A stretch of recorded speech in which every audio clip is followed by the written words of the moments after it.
Welcome to the Tech Egg. Don't get scrambled. Enjoy the video. First, choose a Cat5e or Cat6 Ethernet cable 2 to 5 meters long. Inspect your laptop for an RJ45 port or prepare a USB to Ethernet adapter if needed.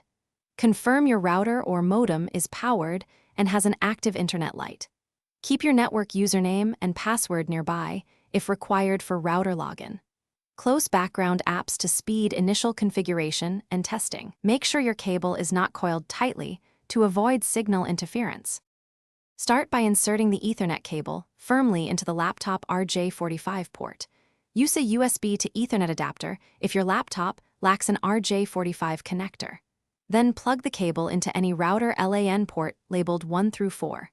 Observe the router and laptop link LEDs for steady green or amber activity. A blinking light indicates data transfer, confirming physical connectivity. Avoid using damaged ports or adapters because they can block proper network handshake processes. Open your laptop network settings and choose the wired Ethernet adapter to configure. Enable DHCP to receive an IP automatically, for example 192.168.1.10 assigned by the router. If DHCP fails, assign a static IP in the router subnet, for example 192.168.1.50 with gateway 192.168.1.1. Next, open a browser or run ping 8.8.8.